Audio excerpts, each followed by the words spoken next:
नीरू पाठक channel में आपका स्वागत है।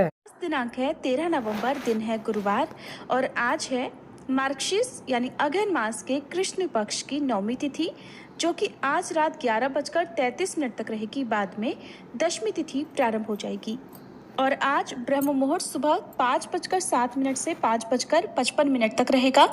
सूर्योदय सुबह 6:43 पर और सूर्यास्त होगा शाम 5:38 पर। आज अभिजीत मुहूर्त सुबह 11:49 से दोपहर 12:32 तक रहेगा। अमृत काल शाम 5:21 से 7:01 तक रहेगा और राहु काल दोपहर 1:30 बजे से 3 बजे तक रहेगा। आज आप सुनेंगे मार्गशीर्ष मास महात्म्य का 8वां अध्याय। और आज क्योंकि मार्गशीर्ष मास गुरुवार है और ये दिन विशेष रूप से बृहस्पति देवता के अलावा माँ लक्ष्मी जी को भी समर्पित होता है, तो माँ लक्ष्मी जी की कथा के साथ हम आज के अध्याय का शुभारंभ करेंगे। एक बार एक बूढ़े ब्राह्मण थे। वह रोज पीपल को जल से सींचा करते थे। पीपल में से रोज एक लड़की निकलती और कहती, पिताजी मैं आपके साथ जाऊंगी। ये सुनते सुनते वह बूढ़े ब्राह्मण दिन प्रतिदिन कमजोर होते गए। तब एक दिन उनकी पत्नी ने पूछा, क्या बात है? तब बूढ़े ब्राह्मण ने कहा कि अरे भाग्यवान, पीपल से रोज एक लड़की निकलती है और कहती है कि वो भी मेरे साथ चलेगी। तब ब्राह्मणी बोली कि कल ले आना उस लड़की को। जहां हमारी 6 लड़कियां पहले से ही घर पर हैं, वहां 7वीं लड़की और सही।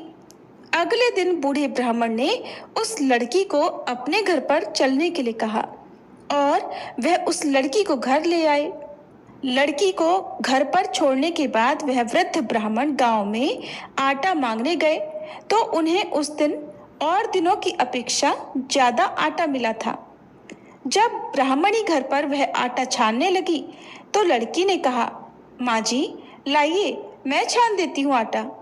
जब वह लड़की आटा छानने बैठी तो परात भर गई। उसके बाद ब्राह्मणी भोजन बनाने जाने लगी तो वह लड़की बोली, माँ जी आज रसोई में मैं जाऊंगी। ब्राह्मणी बोली, ना तू अभी छोटी है, तेरे हाथ जल जाएंगे। लेकिन लड़की नहीं मानी और वह रसोई में भोजन बनाने चली गई तो उसने कुछ ही देर में तरह तरह के 3600 व्यंजन बना डाले और आज तो सभी ने भरपेट भोजन किया। इससे पहले वह सभी आधा पेट भूखा ही रहते थे। रात हुई तो ब्राह्मणी का भाई आया और कहने लगा, दीदी मुझे तो भूख लगी है, मैं भोजन करूंगा। ब्राह्मणी परेशान हो गई कि अब रात को वह खाना कहाँ से लाएंगी। तब लड़की ने पूछा, माँ जी क्या बात है? ब्राह्मणी ने कहा कि तेरा मामा आया है और वह रोटी खाएगा, लेकिन रोटी तो सबने खा ली है, अब उसके लिए मैं कहाँ से लाऊंगी। लड़की बोली, माँ जी आप चिंता मत कीजिए, मैं बना दूंगी। और फिर वह लड़की रसोई में गई और मामा के लिए 3600 व्यंजन बना दिए। मामा ने भरपेट खाया और कहा कि ऐसा खाना तो इससे पहले उसने कभी नहीं खाया है।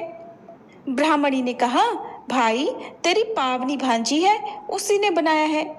शाम हुई तो लड़की बोली, माँ चौका लगा के चौके का दिया जला देना, मैं आज कोठे में सोऊंगी। ब्राह्मणी बोली, ना बेटी तू डर जाएगी। लेकिन वह लड़की बोली, ना माँ जी मैं बिल्कुल भी नहीं डरूंगी, मैं तो अंदर कोठे में ही सोऊंगी। और वह जाकर अंदर कोठे में सो गई। आधी रात को वह लड़की उठी और चारों ओर आंख घुमा कर देखा तो चारों ओर धन ही धन हो गया। इसके बाद वह लड़की बाहर जाने लगी तो वह वृद्ध ब्राह्मण आंगन में सो रहे थे। उन्होंने देखा तो पूछा, अरे बेटी तू कहाँ चली? लड़की बोली, बाबा जी मैं तो दरिद्रता दूर करने आई थी, अगर तुम्हें दूर करवानी है तो करवा लो। फिर उस लड़की ने आंगन में भी चारों ओर आंख घुमाकर देखा तो चारों ओर धन के भंडार भर गए। सुबह सवेरे जब सब उठे तो लड़की को ना पाकर सब उसे ढूंढने लगे कि पावनी बेटी कहाँ चली गई। वृद्ध ब्राह्मण ने कहा कि वो तो लक्ष्मी माता थी जो हम सब की दरिद्रता भी दूर कर गई हैं। हे लक्ष्मी माता, जैसे आपने उन वृद्ध ब्राह्मण की दरिद्रता दूर की, वैसे ही सबकी करना। कहानी को कहते सुनते हुंकारा भरते सबकी करना। प्रेम से बोलो लक्ष्मी माता की जय। अब सुनिए सीता नितनेम की कथा, और इसके बाद आप माँ अन्नपूर्णा की कथा भी सुनेंगे, क्योंकि जिस तरह से सीता नितनेम की कथा का विधान है, उसी प्रकार से अगहन के पूरे महीने में प्रत्येक दिन माँ अन्नपूर्णा की कथा भी सुननी चाहिए, जिनकी कृपा से घर में कभी अन्न और सुख समृद्धि में कमी नहीं आती। इस कहानी को सीता माता कहती थी और प्रभु श्री राम सुना करते थे। एक दिन श्री राम भगवान को किसी काम के लिए बाहर जाना पड़ा, तो सीता माता कहने लगी कि भगवान, मेरा तो 12 वर्ष का नितनेम है, अब आप बाहर जाएंगे तो मैं अपनी कहानी किसे सुनाऊंगी। तब श्री राम ने कहा कि सीते, आप कुएं की पाल पर जाकर बैठ जाना, और वहां पर जो भी औरतें पानी भरने आएंगी उन्हें अपनी कहानी सुना दिया करना। सीता माता कुएं की पाल पर जाकर बैठ गई। तभी एक स्त्री आई। उसने रेशम की जरी की साड़ी पहन रखी थी और सोने का घड़ा ले रखा था। सीता माता उसे देखकर कहने लगी, बहन, मेरा 12 वर्ष का नितनेम सुन लो। पर वह स्त्री बोली कि मैं तुम्हारा नितनेम सुनूंगी तो मुझे तो घर जाने में देर हो जाएगी और मेरी सास मुझसे झगड़ा करेगी। इसलिए उसने कहानी नहीं सुनी और अपने घर चली गई। लेकिन उसके घर जाते ही उसकी रेशम जरी की साड़ी फट गई। सोने का घड़ा मिट्टी के घड़े में बदल गया। सासू ने देखा तो पूछा, अरे बहू, ये किसका दोष अपने सिर लेकर आ गई है। बहू बोली, माँ जी, कुएं पर एक औरत बैठी थी। उसने अपनी कहानी सुनने के लिए कहा, लेकिन मैंने नहीं सुनी। शायद उसी का ये फल मुझे मिला है। बहू की बात सुनकर अगले दिन वही साड़ी और वही घड़ा लेकर सास कुएं की पाल पर गई। सास को वहीं पर सीता माता बैठी मिली, तो माता सीता ने कहा, बहन, मेरी कहानी सुन लीजिए। सासू बोली, एक बार छोड़, मैं तो 4 बार कहानी सुन लूंगी। तब सीता माता बोली, राम आए लक्ष्मण आए, देश के पुजारी आए, नित नेम का नेम लाए, आओ राम बैठो राम, तपी रसोई जीमो राम, माखन मिश्री खाओ राम, दूध पताशा पियो राम, सूत के पल का मोठो राम, शाल दुशाला पोठो राम, शाल दुशाला ओढ़ो राम। जब बोलूं राम ही राम, राम सवारे सबके काम, खाली घर भंडार भरेंगे, सबका बेड़ा पार करेंगे। श्री राम जय जय राम। सासू बोली, बहन, कहानी तो बहुत अच्छी लगी। फिर कहानी सुनकर सासू घर चली गई और उसकी साड़ी फिर से रेशम जरी की बन गई। मिट्टी का घड़ा भी फिर वापस से सोने के घड़े में बदल गया। बहू ने देखा तो कहने लगी, सासू माँ, आपने ये सब कैसे किया। सासू बोली, बहू, तू दोष लगाकर आई थी और मैं अब दोष उतार कर आ रही हूँ। बहू ने पूछा कि माँ जी, वह कुएं वाली स्त्री कौन है। सासू ने बताया कि वह तो सीता माता थी। वो पुराने से नया कर देती हैं, खाली घर में भंडार भर देती हैं। वह लक्ष्मी जी का वास घर में कर देती हैं और मनुष्य की जो भी इच्छा हो उसे पूर्ण कर देती हैं। बहू बोली, माँ जी, फिर तो ऐसी कहानी मुझे भी सुना दो। सास बोली कि ठीक है, तुम भी सुनो। फिर सास ने कहानी शुरू की। राम आए लक्ष्मण आए, देश के पुजारी आए, नित नेम का नेम लाए, आओ राम बैठो राम, तपी रसोई जीमो राम, माखन मिश्री खाओ राम, दूध बताशा पियो राम, सूत के पल का मोठो राम, शाल दुशाला पोठो राम, शाल दुशाला ओढ़ो राम। जब बोलूं राम ही राम, राम सवारे सबके काम, खाली घर भंडार भरेंगे, सबका बेड़ा पार करेंगे। बोलो श्री राम जय जय राम। कहानी सुनकर बहू बोली, माँ जी, कहानी तो बहुत अच्छी है। सासू ने कहा, ठीक है, अब से हम इस कहानी को रोज किया करेंगे। अब सास बहू रोज सवेरे उठती, नहाती धोती और पूजा करने के बाद नित नेम की सीता माता की कहानी कहती। एक दिन की बात है, उनके यहाँ पड़ोस की एक औरत आई और बोली कि बहन, जरा सी आँच तो देना। तो बहू बोली कि आँच तो अभी हमने जलाई ही नहीं। पड़ोसन बोली, तो फिर तुम सुबह 4 बजे से उठकर क्या कर रही हो? तो उन्होंने कहा कि हम तो सुबह सुबह उठकर पूजा करते हैं, फिर सीता माता की नित्यनेम की कहानी कहते हैं। पड़ोसन ने उनकी बात सुनकर फिर कहा कि सीता माता की कहानी कहने से तुम्हें क्या मिला? तब वे दोनों बोली कि सीता माता की कहानी कहने से घर में भंडार भर जाते हैं, सारे काम पूर्ण हो जाते हैं, मन की इच्छा भी पूरी होती है। पड़ोसन ने कहा, बहन अगर ऐसा है तब तो फिर मुझे भी कहानी सुना दो। तब बहू बोली कि ठीक है, तुम भी ये कहानी सुन लो। राम आए लक्ष्मण आए, देश के पुजारी आए, नित नेम का नेम लाए। आओ राम बैठो राम, तपी रसोई जीमो राम, माखन मिश्री खाओ राम, दूध बताशा पियो राम, सूत के पल का मोठो राम, शाल दुशाला पोठो राम, शाल दुशाला ओढ़ो राम। जब बोलू राम ही राम, राम सवारे सबके काम, खाली घर भंडार भरेंगे, सबका बेड़ा पार करेंगे, श्री राम जय जय राम। पड़ोसन ने इस कहानी को सुना तो कहने लगी, बहन कहानी तो बहुत अच्छी लगी। अब वह पड़ोसन भी नित्यनेम सीता माता की कहानी कहने लगी। कहानी कहने से सीता माता ने पड़ोसन के भी धन के भंडार भर दिए। देखते ही देखते अब तो पूरे मोहल्ले में नित्यनेम की कथा चल पड़ी और हर किसी की मनोकामना पूर्ण होने लगी। हे सीता माता, जैसे आपने उन सभी के भंडार भरे, वैसे ही हमारे भी भरना। कहानी कहने वाले, सुनने वाले और हुंकार भरने वाले सबके भरना। सभी प्रेम से बोलिए, सीता मैया की जय। माँ अन्नपूर्णा व्रत की कथा के अनुसार प्राचीन समय की बात है। काशी निवासी धनंजय की पत्नी का नाम सुलक्षणा था। उसे अन्य सभी सुख प्राप्त थे, केवल निर्धनता ही उनके दुख का एकमात्र कारण थी और यही दुख उसे हर समय सताता था। एक दिन सुलक्षणा अपने पति से बोली, स्वामी आप कुछ उद्यम करो तो काम चले, इस प्रकार कब तक काम चलेगा?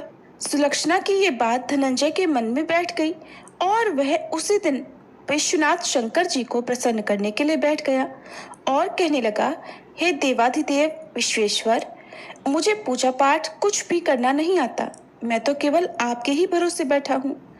इतनी विनती करके वह 2-3 दिन तक लगातार भूखा प्यासा बैठा रहा। ये देखकर भगवान शंकर ने उसके कान में अन्नपूर्णा अन्नपूर्णा अन्नपूर्णा इस प्रकार 3 बार कहा। ये कौन क्या कह गया? बस इसी सोच में धनंजय पड़ गया कि मंदिर से आते ब्राह्मण को देखकर वह पूछने लगा, पंडित जी अन्नपूर्णा कौन है? तब ब्राह्मण ने कहा, अरे धनंजय, तू तो अन्न छोड़कर बैठा है, इसलिए तुझे हर समय अन्न की ही बात सूझती है। जा घर जाकर अन्न ग्रहण कर। धनंजय अपने घर गया, जाकर पत्नी से सारी बात कही। तब वह बोली, नाथ चिंता मत करो, स्वयं शंकर जी ने यह मंत्र दिया है और वे स्वयं ही खुलासा भी करेंगे। आप फिर से जाकर उनकी आराधना करो। पत्नी के कहे अनुसार धनंजय फिर पहले दिन की तरह ही जाकर पूजा में बैठ गया। रात्रि में भगवान शंकर जी ने आज्ञा दी, कहा तू पूर्व दिशा में चला जा। अब धनंजय अन्नपूर्णा का नाम जपता जाता और रास्ते में फल खाता, झरनों का पानी पीता जाता। इस प्रकार कितने ही दिनों तक लगातार वह चलता रहा। वहां उसे चांदी से चमकते वन की शोभा देखने मिली, सुंदर सरोवर देखने मिला। उसके किनारे कितनी ही अप्सराएं झुंड बनाई बैठी थी।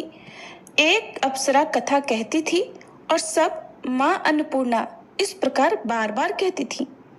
ये अगहन मास की उजियारी रात्रि थी और आज से ही व्रत का आरंभ था। जिस शब्द की खोज करने वह निकला था, वहां उसे वही शब्द सुनने को मिला।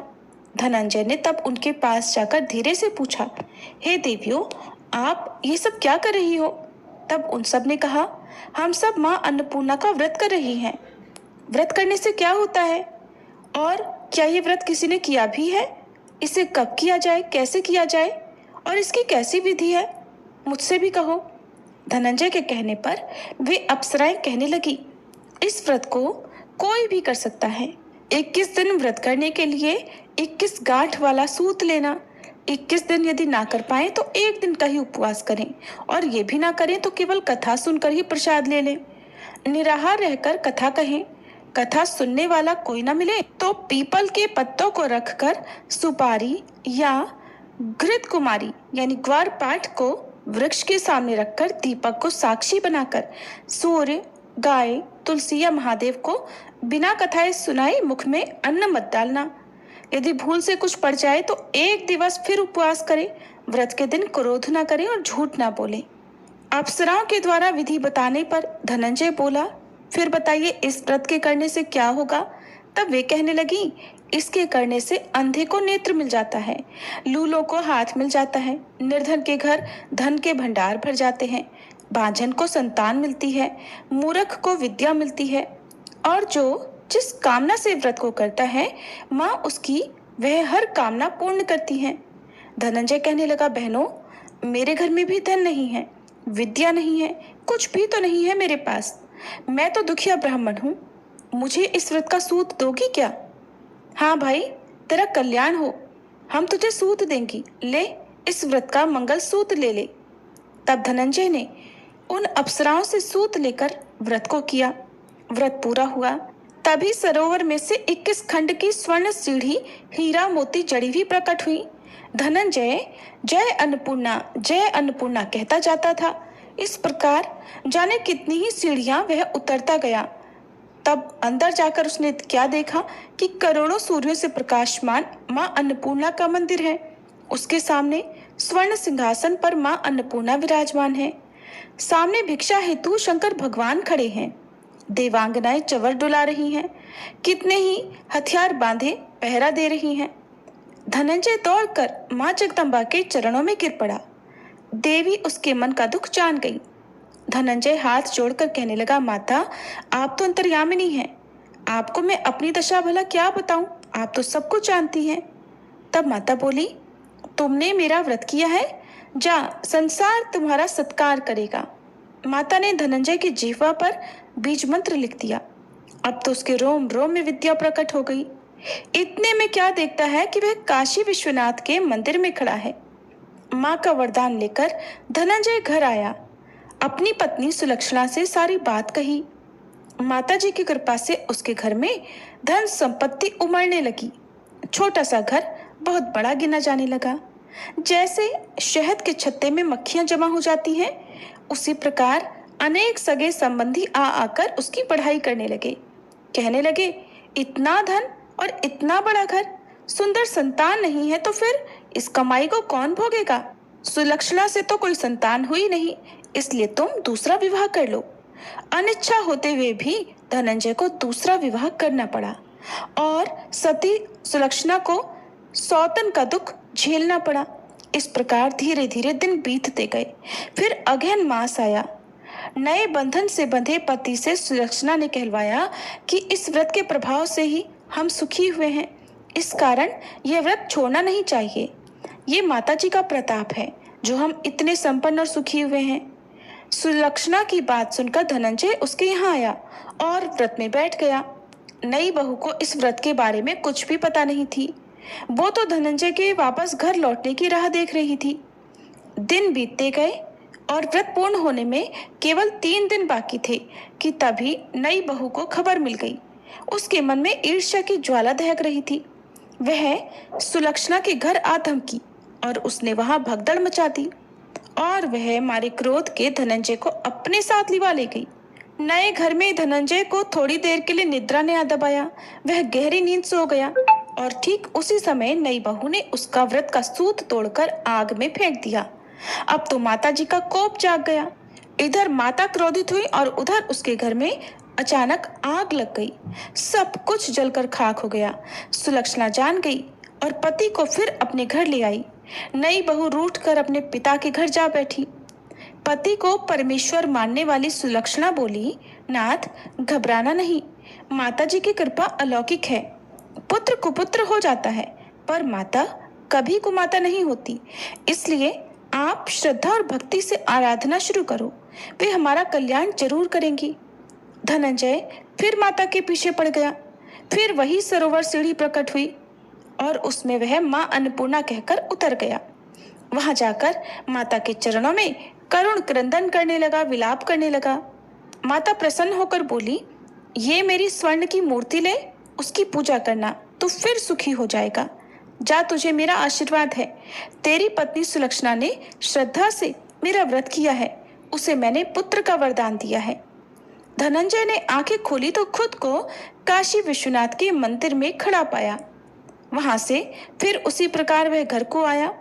इधर सुलक्षणा गर्भवती हुई और 9 महीने पूरे होते ही उसके यहाँ पुत्र का जन्म हुआ। गांव में आश्चर्य की लहर दौड़ पड़ी।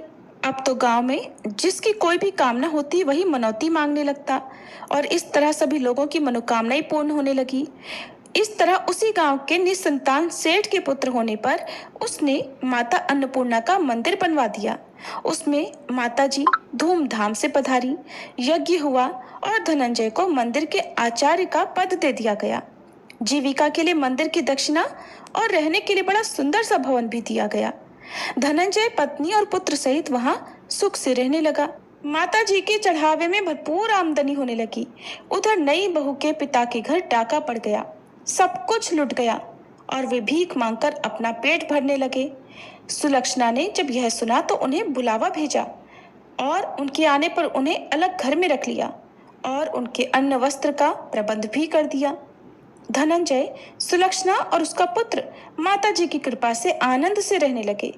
माता जी ने जैसे उनके भंडार भरे वैसे सबके भंडार भरे।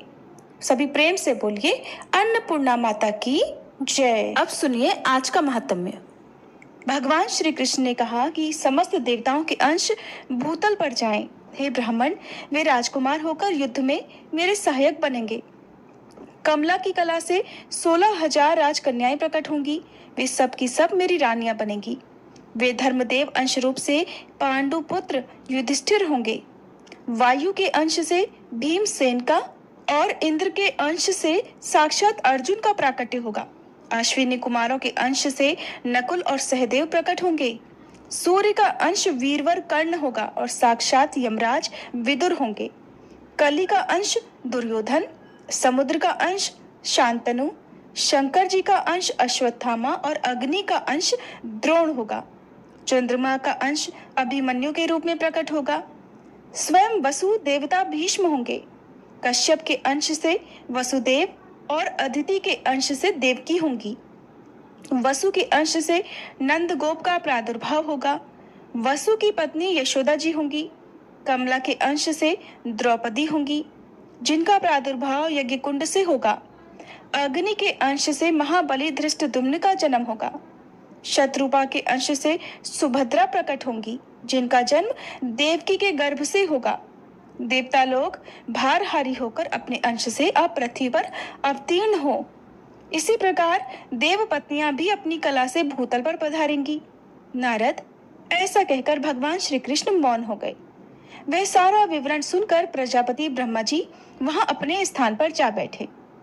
हे देवर्षि, श्री कृष्ण के बाएं भाग में वाग देवी सरस्वती थी, दाहिने भाग में लक्ष्मी जी थी। अन्य सभी देवता और पार्वती देवी सामने थे। गोप और गोपियां भी उनके सामने ही बैठी थीं। श्री राधा श्याम सुंदर के वक्ष स्थल में विराजमान थी। उसी समय ब्रजेश्वरी राधा जी अपने प्रियतम से बोली। राधिका जी ने कहा, नाथ, मैं कुछ कहना चाहती हूँ। हे प्रभु, इस दासी की बात भी सुन लीजिए। मेरे प्राण चिंता से निरंतर जल रहे हैं, मेरा मन चंचल हो रहा है। आपकी ओर देखते समय मैं पल भर के लिए आंख बंद करने या पलक मारने में भी असमर्थ हो जाती हूँ। फिर प्राणनाथ, आपके बिना इस भूतल पर मैं अकेली कैसे जाऊंगी? प्राणेश्वर, हे जीवन बंधु, सच बताओ, वहां गोकुल में कितने समय के बाद आपके साथ मेरा अवश्य मिलन होगा? आपको देखे बिना एक निमेष भी मेरे लिए 100 युगों के समान हो जाता है। और वहां मैं किसे देखूंगी, कहाँ जाऊंगी, कौन मेरी रक्षा करेगा? हे प्राणेश, आपके सिवा दूसरे किसी पिता, माता, भाई, बंधु, बहन या पुत्र का एक क्षण के लिए भी ध्यान नहीं करती हूँ। हे मायापते, अगर आप भूतल पर मुझे भेजकर माया से ढकना चाहते हो, माया से मुझे मोहित कर देना चाहते हो, वैभव देकर मुझे भुलाना चाहते हो, तो मेरे सामने सच्ची प्रतिज्ञा करो। मधुसूदन, मेरा मनोरूपी मधुप आपके मकरंद युक्त चरणारविंद में ही नित्य निरंतर भ्रमण करता रहे। जहां जहां जिस भी योनि में मेरा यह जन्म हो, वहां वहां आप मुझे अपना स्मरण और मनोवांछित दास भाव प्रदान करोगे। मैं भूतल पर कभी भी इस बात को ना भूलूं कि आप मेरे प्रियतम श्री कृष्ण हो और मैं आपकी प्रेयसी राधिका हूँ और हम दोनों का प्रेम सौभाग्य शाश्वत है। प्रभो, यह उत्तम वर मुझे अवश्य दो। जैसे शरीर छाया के साथ और प्राण शरीर के साथ रहा करते हैं, ठीक उसी प्रकार हम दोनों का जन्म और जीवन एक दूसरे के साथ ही बीते। विभो, यह श्रेष्ठ वर मुझे दे दो। भगवान, भूतल पर पहुंचकर भी कहीं हम दोनों का पल भर के लिए भी वियोग ना हो, हम पल भर के लिए भी एक दूसरे से अलग ना हो, ये वरदान मुझे दे दो। हरे, मेरे प्राणों से ही आपका शरीर बना है, मेरे प्राण आपके श्रीअंगों से अलग नहीं है। मेरी इस धारणा का कौन निवारण कर सकता है? मेरे शरीर से ही तो आपकी मुरली बनी है और मेरे मन से ही आपके चरणों का भी निर्माण हुआ है। तात्पर्य यह है प्रभु कि मैं आपकी मुरली को अपना शरीर मानती हूँ और मेरा मन आपके चरणों से कभी अलग ही नहीं होता। संसार में कितने ही ऐसे स्त्री पुरुष हैं जो सामने एक दूसरे की स्तुति करते हैं, लेकिन कहीं भी अपने प्रेतम में निरंतर आसक्त रहने वाली मुझ जैसी प्रेयसी नहीं है। आपके शरीर के आधे भाग से किसने मेरा निर्माण किया है? हम दोनों में तो भेद है ही नहीं, इसलिए मेरा मन लगातार आप में ही लगा रहता है। मेरी आत्मा, मेरा मन और मेरे प्राण जिस तरह से आप में स्थापित हो गए हैं प्रभु, उसी तरह से आपका मन, प्राण और आत्मा भी मुझ में ही स्थापित है। इसलिए विरह की बात कान में पड़ते ही मेरी आंखों से पलकों का गिरना भी बंद हो गया है और हम दोनों की आत्माओं के मन, प्राण निरंतर दग्ध हो रहे हैं। भगवान कृष्ण कहने लगे, देवी, उत्तम आध्यात्मिक योग शोक का उच्छेद करने वाला होता है, शोक को दूर करने वाला होता है। इसलिए उसे भी बताता हूँ, सुनो। यह योग योगींद्रों के लिए बड़ी दुर्लभ है। सुंदरी, देखो, सारा ब्रह्मांड आधार और आधेय के रूप में विभक्त है। आप ध्यान से सुनो। फल का आधार होता है फूल, फूल का आधार है पल्लव, पल्लव का आधार होता है तना या डाली और उसका भी आधार स्वयं वृक्ष होता है। अब वृक्ष कैसे बनता है? उसका आधार होता है अंकुर, और जो बीज की शक्ति से ही संपन्न होता है।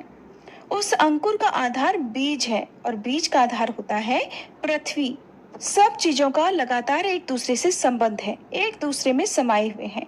तो पृथ्वी का आधार है शेषनाग, शेष के आधार भी है जो कि कच्छप है। कच्छप जी का आधार वायु है और वायु का आधार हूँ मैं, और मेरी आधार स्वरूपा तुम हो, क्योंकि मैं तो सदा तुम में ही स्थित रहता हूँ। राधिके, तुम शक्तियों का समूह और मूल प्रकृति ईश्वरी हो। मैं तुम्हारा आत्मा निरही हूँ, तुम्हारा सहयोग प्राप्त करके ही चेष्टावान होता हूँ, कुछ भी करने में समर्थ होता हूँ। शरीर के बिना आत्मा कहाँ और आत्मा के बिना शरीर कहाँ? देवी, शरीर और आत्मा दोनों की प्रधानता है, बिना दोनों के संसार कैसे चल सकता है? राधे, हम दोनों में कहीं कोई भेद नहीं है। जहाँ आत्मा है वहाँ शरीर है, वे दोनों एक दूसरे से अलग है ही नहीं।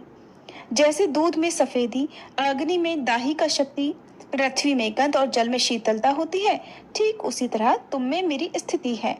यहाँ पर भगवान श्री कृष्ण राधिका जी को अलग होने से पहले समझा रहे हैं कि हम दोनों एक दूसरे से अलग नहीं हैं। वो कहते हैं कि मेरे बिना राधिका तुम निर्जीव हो, तुम्हारे बिना मैं अदृश्य हूँ। हे सुंदरी, तुम्हारे बिना मैं संसार की सृष्टि नहीं कर सकता, ये निश्चित बात है। ठीक उसी तरह जैसे कुम्हार मिट्टी के बिना घड़ा नहीं बना सकता और सुनार सोने के बिना आभूषण नहीं बना सकता, स्वयं आत्मा जैसे नित्य है, उसी प्रकार साक्षात प्रकृति स्वरूपा तुम नित्य हो। तुम में संपूर्ण शक्तियों का समाहार संचित है और तुम सबकी आधारभूता और सनातनी हो। लक्ष्मी जी, सरस्वती जी, पार्वती जी, ब्रह्मा जी, शिव जी, शेषनाग और धर्म, ये सब मेरे प्राणों के समान है, किंतु तुम मुझे प्राणों से भी अधिक बढ़कर प्यारी हो। राधिके, ये सब देवता और देवियां तो मेरे निकट हैं, परंतु अगर तुम मुझसे इनसे अधिक प्रिय ना होती तो मेरे वक्षस्थल में कैसे विराजमान हो सकती थी? सुशीले राधे, अब आंसू बहाना छोड़ो, साथ ही इस निष्फल भ्रम का परित्याग भी कर दो। शंका छोड़कर निर्भीक भाव से वृषभानु के घर में पधारो। हे सुंदरी, 9 महीने तक कलावती के पेट में स्थित गर्भ को माया द्वारा वायु से भरकर रोके रहो। 10वां महीना आने पर तुम भूतल पर प्रकट हो जाना। अपने दिव्य रूप का परित्याग करके शिशु रूप धारण कर लेना। जब गर्भ से वायु के निकलने का समय हो, तब कलावती के समीप पृथ्वी पर नग्न शिशु के रूप में गिरकर निश्चय ही रोने लगना। साध्वी, तुम गोकुल में अयोनिजा रूप से प्रकट होगी, मैं भी अयोनिज रूप से ही अपने आप को प्रकट करूंगा, क्योंकि हम दोनों का गर्भ में निवास होना संभव ही नहीं है। मेरे भूमि पर स्थित होते ही पिताजी मुझे गोकुल में पहुंचा देंगे। वास्तव में कंस के भय का बहाना लेकर मैं तुम्हारे लिए ही गोकुल में जाऊंगा। हे कल्याणी, तुम वहां यशोदा जी के मंदिर में मुझ नंद नंदन को प्रतिदिन आनंद पूर्वक देखा करोगी और अपने हृदय से लगाओगी। राधिके, मेरे वरदान से तुम्हें समय समय पर मेरी स्मृति रहेगी और मैं तुम्हारे साथ वृंदावन में नित्य स्वच्छंद विहार भी करूंगा। सुशीला आदि जो 33 तुम्हारी सखियां हैं, उनके साथ और अनेक बहुसंख्यक गोपियों के साथ तुम गोकुल को पधारो। असंख्य गोपियों को अपने अमृतोपम और परिमित वाणी द्वारा समझा बुझाकर आश्वासन देकर गोलोक में साथ रहकर तुम्हें गोकुल में जाना है। राधिके, मैं भी इन असंख्य गोपों को यही स्थापित करके पीछे से वसुदेव जी के निवास स्थान मथुरापुरी में पदार्पण करूंगा। मेरे प्रिय से प्रिय गोप बहुत सी संख्या में मेरे साथ क्रीड़ा करने के लिए ब्रज में चले और वहां गोपों के घर में जन्म ले। नारद जी, ऐसा कहकर भगवान श्री कृष्ण मौन हो गए। देवता, देवियां, गोप और गोपियां वहीं ठहर गईं। ब्रह्मा, शिव, धर्म, शेषनाग, पार्वती, लक्ष्मी और सरस्वती जी ने बड़ी प्रसन्नता के साथ परात्पर श्री कृष्ण की स्तुति की। उस समय उनके विरह ज्वर से व्याकुल और प्रेम विह्वल गोपों और गोपियों ने भी भक्ति भाव से वहां श्री कृष्ण की स्तुति करके उनके चरणों में मस्तक झुकाया। विरह ज्वर से कातर हुई पूर्ण मनोरथा राधा ने भी अपने प्राणों से भी अधिक प्रेतम हृदय वल्लभ श्री कृष्ण का भक्ति भाव से स्तवन किया। उस समय श्री राधा के नेत्रों में आंसू भरे हुए थे। वे अत्यंत दीन और भय से व्याकुल दिखाई देती थी। उन्हें इस अवस्था में देखकर स्वयं श्री हरि ने सांत्वना देने के लिए ही ये सच्ची बात कही। श्री हरि अर्थात श्री कृष्ण बोले, हे प्राणाधिके महादेवी, अब सुस्थिर हो जाओ, भय का त्याग कर दो। जैसी तुम हो वैसा ही मैं भी हूँ, मेरे रहते भला तुम्हें किस बात की चिंता है। श्री दामा के शाप की सत्यता के लिए कुछ समय तक मेरे साथ तुम्हारा वियोग रहेगा। तुम मुझसे कुछ ही समय के लिए दूर होगी, फिर मैं मथुरा में आ जाऊंगा।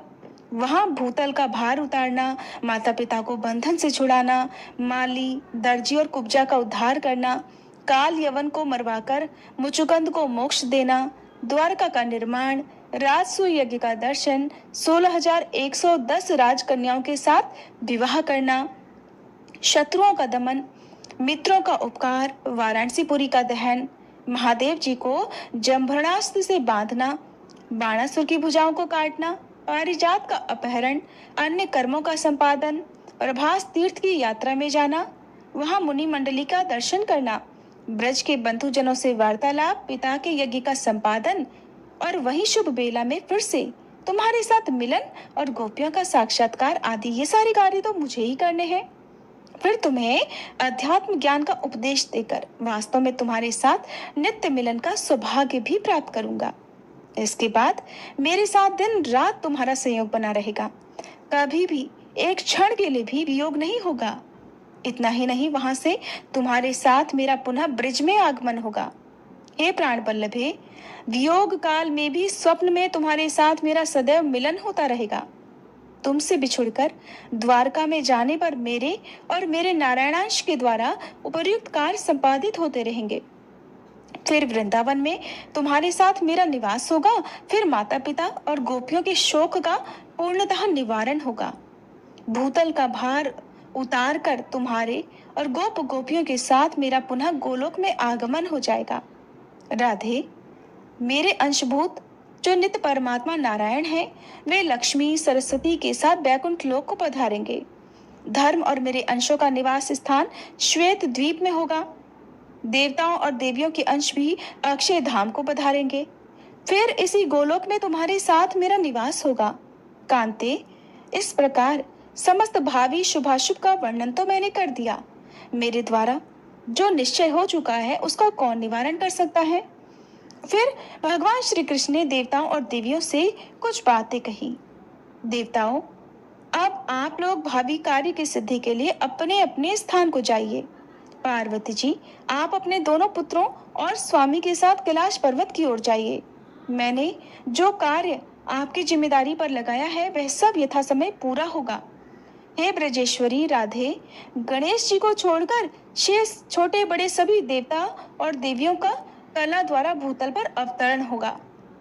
फिर लक्ष्मी जी, सरस्वती जी और श्री राधा सहित पुरुषोत्तम श्री हरि को भक्ति भाव से प्रणाम करके सब देवता आनंद पूर्वक अपने अपने स्थान को चले गए। श्री हरि ने जिस कार्य का आयोजन करना था उसे सफल बनाने के लिए वे बड़ी व्याग्रता पूर्वक भूतल पर पधार गए, क्योंकि स्वामी का बताया हुआ स्थान देवताओं के लिए भी दुर्लभ था। भगवान श्री कृष्ण ने राधा रानी से कहा, प्रिय, तुम पूर्व निश्चित गोप गोपियों के समुदाय के साथ अब वृषभानु के निवास गृह को पधारो। मैं भी मथुरापुरी में वसुदेव के घर जाऊंगा। फिर कंस के भय का बहाना बनाकर गोकुल में तुम्हारे पास आ जाऊंगा। लाल कमल के समान नेत्रों वाली श्री राधा श्री कृष्ण को प्रणाम करके अपने प्रेतम श्री कृष्ण से अलग होने के भय से कातर होकर उनके सामने ही फूट फूट कर रोने लगी। वे ठहर ठहर कर कभी तो दूर तक जाती, फिर बार बार आगे जाकर वापस लौट आती। लौटते ही फिर से वो श्री कृष्ण का मुंह निहारने लगती। सती राधा शरतकाल की पूर्णिमा के चंद्रमा की कांति सुधा से पूर्ण प्रभु के मुख चंद्र की सौंदर्य माधुरी का अपने नेत्र चकोरों द्वारा पान करती थी। फिर परमेश्वरी राधा प्रभु की 7 बार परिक्रमा करके 7 बार प्रणाम करने के बाद फिर से श्री हरि के सामने खड़ी हो गई। इतने में ही करोड़ों गोप गोपियों का समूह वहां आ पहुंचा। उन सबके साथ श्री राधा ने पुनः श्री कृष्ण को प्रणाम किया। तत्पश्चात 33 सखी स्वरूपा गोप किशोरियों और गोप समूहों के साथ सुंदरी राधा श्री हरि अर्थात श्री कृष्ण को मस्तक झुकाकर भूतल के लिए प्रस्थान कर गईं। वे सब के सब श्री हरि के बताए हुए स्थान नंद गोकुल को गए। फिर राधा जी वृषभानु के घर में और गोपियां अन्य गोपों के घर में चली गईं। गोप गोपियों सहित श्री राधा के भूतल पर चले जाने पर श्री हरि भी शीघ्र ही वहां पहुंचने के लिए उत्सुक हो गए। गोलोक के गोपों और गोपियों से बात करके उन्हें अपने अपने कामों में लगाकर मन की गति से चलने वाले जगदीश्वर श्री हरि अब मथुरा में जा पहुंचे। पहले देवकी और वसुदेव के जो जो पुत्र हुए उन्हें तो कंस ने तत्काल ही मार डाला। इस तरह उनके 6 पुत्रों को उसने काल के गाल में डाल दिया। देवकी का 7वां गर्भ शेष नाग का अंश था, जिसे योगमाया ने खींचकर गोकुल में निवास करने वाली रोहिणी जी के गर्भ में स्थापित कर दिया। फिर वह श्री हरि की आज्ञा से चली गईं। अपनी प्रियतमा राधिका को समझाने के बाद जब भगवान श्री कृष्ण ने बाकी सभी देवी देवताओं को निर्देश दिया तो उसके बाद नारद जी ने पूछा, हे महाभाग, श्री कृष्ण का जन्म वृत्तांत तो महान पुण्यप्रद और उत्तम है। वह जन्म मृत्यु और जरा का नाश करने वाला है। इसलिए हे मुनिवर, आप इस प्रसंग को जरा कुछ विस्तार के साथ समझाइए। वसुदेव किसके पुत्र थे और देवकी किसकी कन्या थी? देवकी और वसुदेव अपने पिछले जन्म में कौन थे? उनका विवाह किस प्रकार हुआ, ये वृत्तांत भी बताइए। अत्यंत क्रूर स्वभाव वाले कंस ने देवकी के 6 पुत्रों का वध क्यों किया था और श्रीहरि का जन्म किस दिन हुआ, ये सब मैं सुनना चाहता हूँ, आप कृपा पूर्वक कहिए। तब श्री नारायण कहने लगे, हे महर्षि कश्यप ही वसुदेव हुए थे और देव माता अदिति देवकी के रूप में अवतरित हुई थी। पूर्व जन्म के पुण्य के फलस्वरूप ही उन्होंने श्री हरि अर्थात श्री कृष्ण को पुत्र रूप से प्राप्त किया था। देवमीढ़ द्वारा मारिशा के गर्भ से महान पुरुष वसुदेव का जन्म हुआ। उनके जन्म काल में अत्यंत हर्ष से भरे हुए देव समुदाय ने आनक और दुंदुभी नामक बाजे बजाए थे। इसलिए श्री हरि के जनक वसुदेव को प्राचीन संत महात्मा आनक दुंदुभी भी कहते हैं। यदुकुल में आहुक के पुत्र श्रीमान देवक हुए थे, जो ज्ञान के समुद्र कहे जाते हैं। उन्हीं की पुत्री देवकी थी। यदुकुल के आचार्य गर्ग जी ने वसुदेव के साथ देवकी का विधि पूर्वक विवाह संबंध कराया था। देवक ने विवाह के लिए बहुत सामान इकट्ठा किए थे। उन्होंने उत्तम लगन में अपनी पुत्री देवकी को वसुदेव के हाथ में समर्पित कर दिया। हे नारद, देवक ने दहेज में सहस्त्रों घोड़े, सहस्त्रों स्वर्ण पात्र, वस्त्र आभूषणों से विभूषित सैकड़ों सुंदर दासियां, नाना प्रकार के द्रव्य, तरह तरह के रतन, उत्तम मणियां, हीरे और रत्नमय पात्र दिए थे। देवक की कन्या श्रेष्ठ रत्नमय आभूषणों से विभूषित, सैकड़ों चंद्रमाओं के समान कांतिमती, त्रिभुवन मोहिनी, धन्यमान और श्रेष्ठ युवती थी। रूप और गुण की निधि थी। उसके मुख पर मंद मुस्कान की छटा छाई रहती थी। उसे रथ पर बिठाकर वसुदेव जब प्रस्थान करने लगे, तब बहन के विवाह में प्रसन्नता से भरा हुआ कंस भी उसके साथ चल दिया। वह तत्काल ही देवकी के रथ के पास पहुंच गया। उसी समय कंस को संबोधित करके आकाशवाणी हुई, राजेंद्र, क्यों हर्ष से फूल उठे हो? ये सच्ची बात सुनो, देवकी का 8वां पुत्र ही तुम्हारी मृत्यु का कारण होगा। ये सुनते ही महाबली कंस ने तो अपने हाथ में तलवार उठा ली।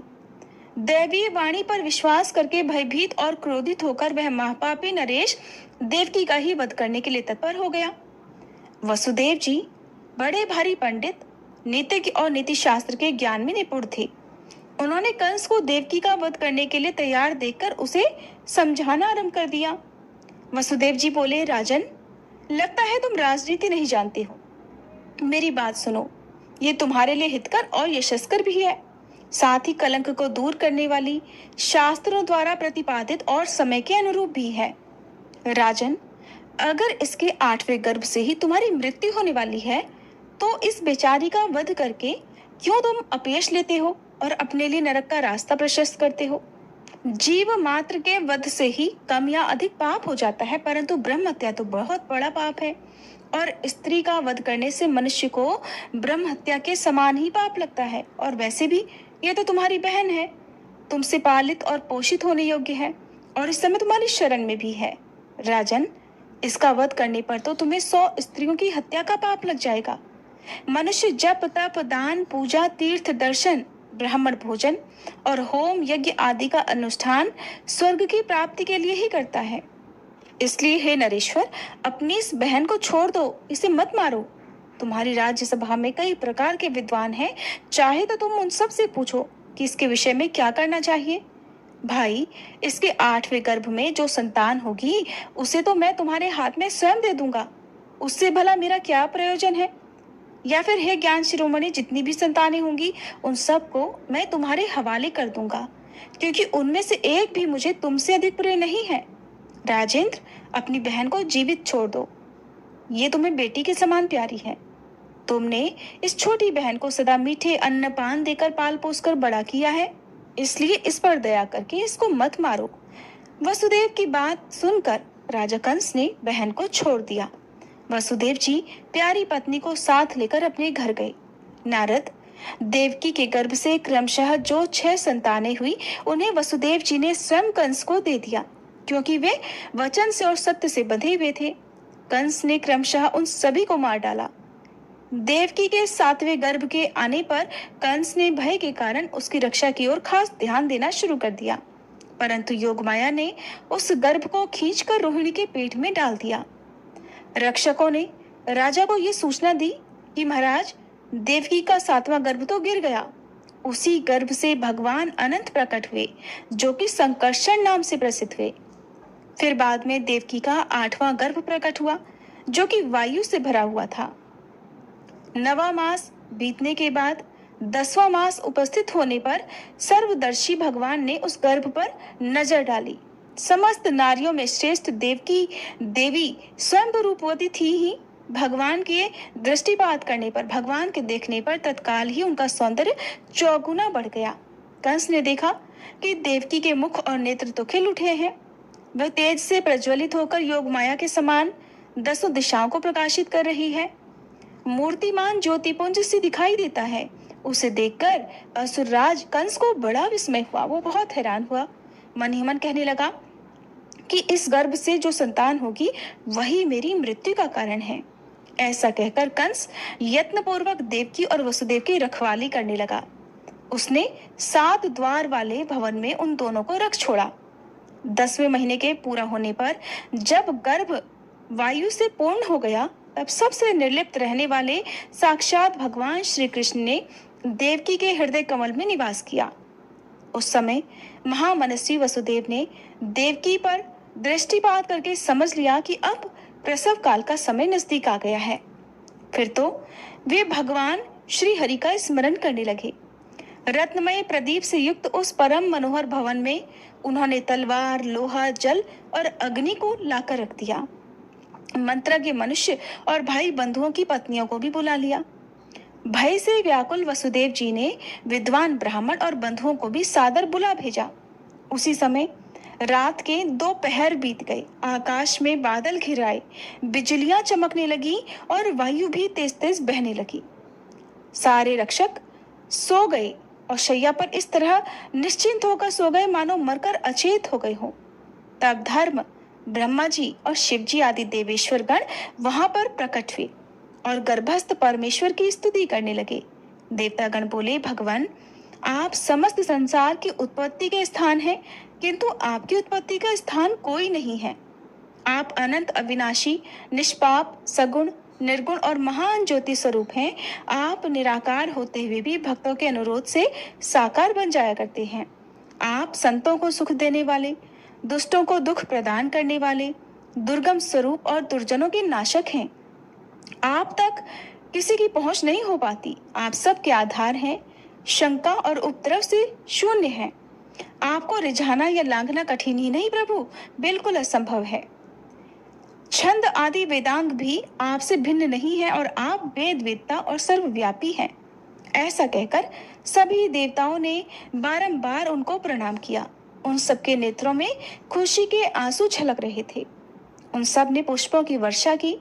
जो पुरुष प्रातःकाल उठकर मूल श्लोक में कहे गए 42 नामों का पाठ करता है, वह श्री हरि की दृढ़ भक्ति, दास्य भाव और मनोवांछित फल प्राप्त कर लेता है। भगवान नारायण कहते हैं कि इस प्रकार स्तुति सुनाकर देवता लोग अपने अपने धाम को चले गए। फिर अत्यंत भीषण वर्षा होने लगी। सारी मथुरा नगरी निश्चेष्ट होकर सो रही थी। मुने, वह रात घोर अंधकार से व्याप्त थी। जब रात के 7 मुहूर्त निकल गए और 8वां उपस्थित हुआ, तब आधी रात के समय सर्वोत्कृष्ट शुभ लगन आया और उस लगन पर केवल शुभ ग्रहों की ही दृष्टि थी, अशुभ ग्रहों की नहीं थी। रोहिणी नक्षत्र और अष्टमी तिथि के संयोग से जयंती नामक योग संपन्न हो गया था। मुने, जब अर्ध चंद्रमा का उदय हुआ, उस समय लगन की ओर देख देखकर भयभीत हुए सूर्य आदि सभी ग्रह आकाश में अपनी गति के क्रम को लांघकर मीन लगन में जा पहुंचे। शुभ और अशुभ सभी वहां एकत्र हो गए। विधाता की आज्ञा से एक मुहूर्त के लिए वे सभी ग्रह प्रसन्नता पूर्वक 11वें स्थान में जाकर वहां सानंद स्थित हो गए। मेघ वर्षा करने लगे, ठंडी ठंडी हवा चलने लगी। धरती अत्यंत प्रसन्न थी। 10 दिशाएं स्वच्छ हो गई थी। ऋषि, मनु, यक्ष, गंधर्व, किन्नर, देवता और देवियां सभी प्रसन्न थे। अप्सराएं नृत्य करने लगी। गंधर्वराज और विद्याधारियां गीत गाने लगी। नदियां सुख पूर्वक बहने लगी। अग्निहोत्र की अग्नियां प्रसन्नता पूर्वक प्रज्वलित हो उठी। स्वर्ग में दुंदुभियों और आनकों की मनोहर ध्वनि होने लगी। खिले हुए पारिजात पुष्पों की झड़ी लग गई। पृथ्वी नारी का रूप धारण करके स्वयं सूतिकागार में गई। सूतिकागार अर्थात जहाँ पर बालक का जन्म होता है, जहाँ पर नवजात शिशु प्रकट होता है, वहां जय जयकार, शंखनाद और हरि कीर्तन शब्द गूंज रहा था। उसी समय सती देव की वहां गिर पड़ी। उनके पेट से हवा निकल गई और वहीं भगवान श्री कृष्ण दिव्य रूप धारण करके देवकी के हृदय कमल के कोश से प्रकट हो गए। उनका शरीर अत्यंत कमनीय और परम मनोहर था। 2 भुजाएं थी, हाथों में मुरली शोभा पा रही थी। उनके कानों में मकराकृति कुंडल झलमला रहे थे। मुख मंद मंद मुस्कान की छटा से बड़ा प्रसन्न दिख रहा था। वे भक्तों पर कृपा करने के लिए कातर से दिखाई पड़ रहे थे। श्रेष्ठ मणि रत्नों के सार तत्व से बने हुए आभूषण उनके शरीर की शोभा बढ़ा रहे थे।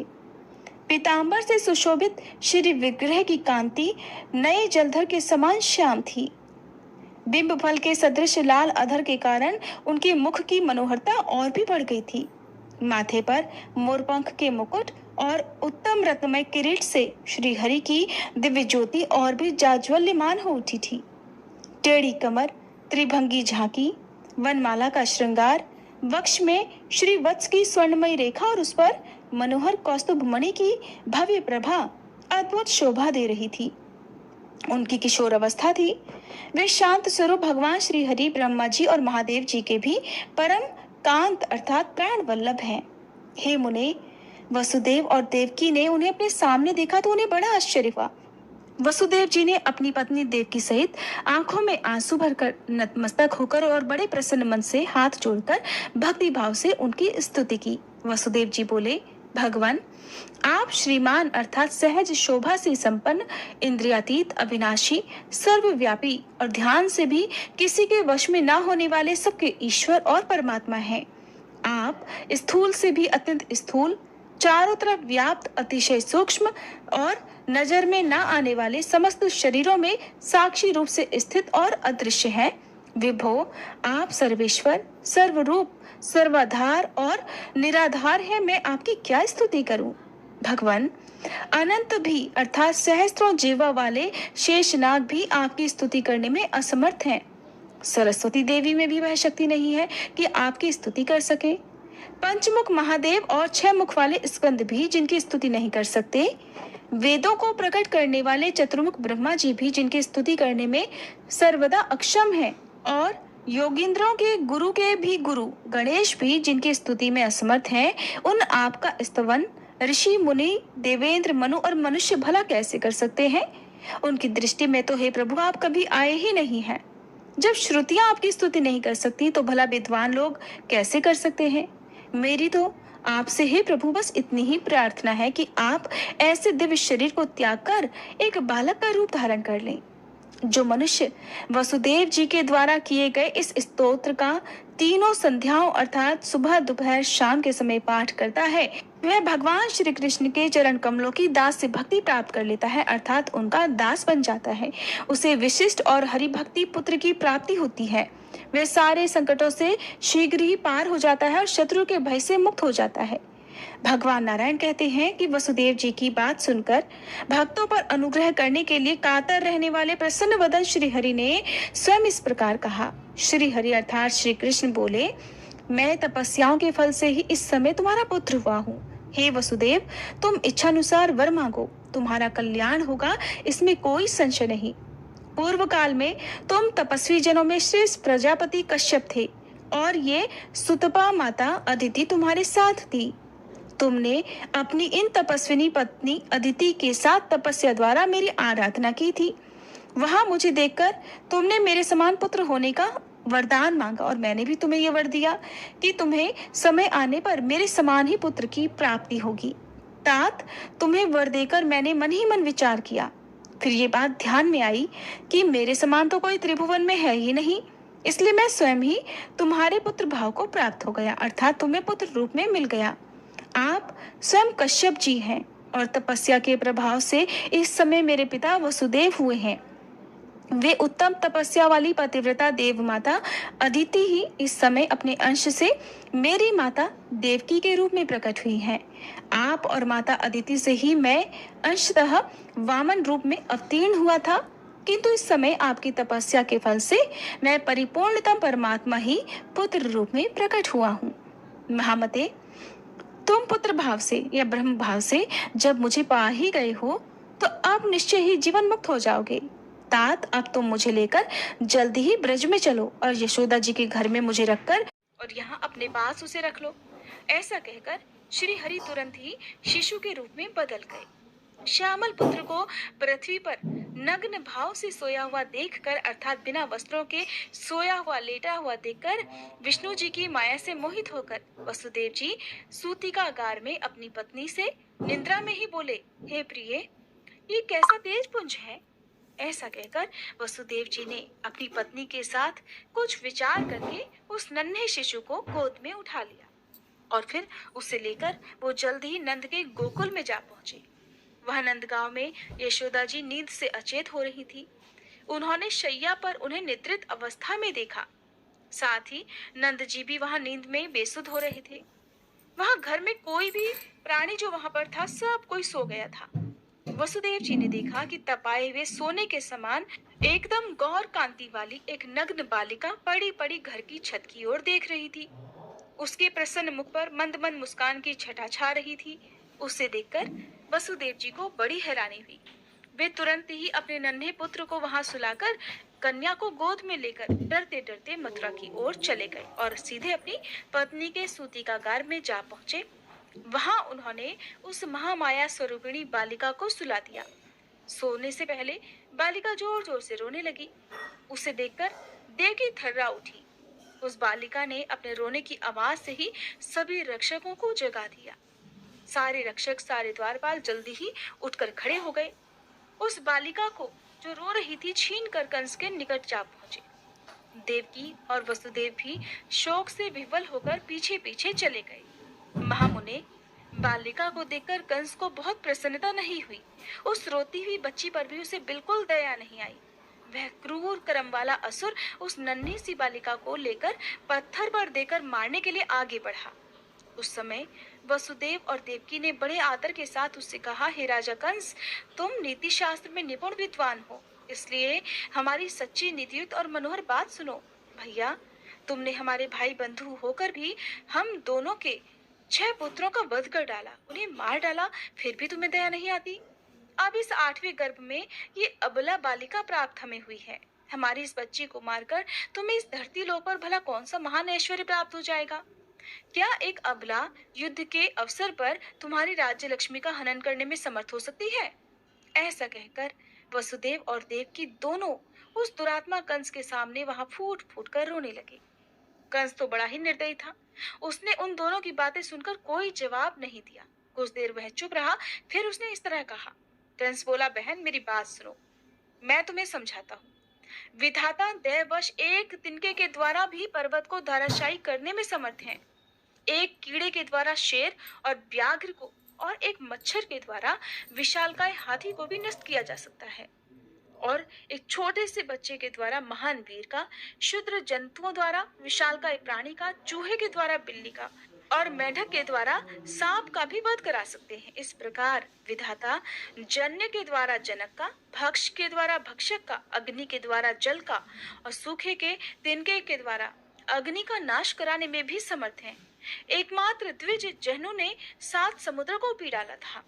इसलिए तीनों लोकों में विधाता की इस विचित्र गति को समझ पाना बड़ा कठिन है।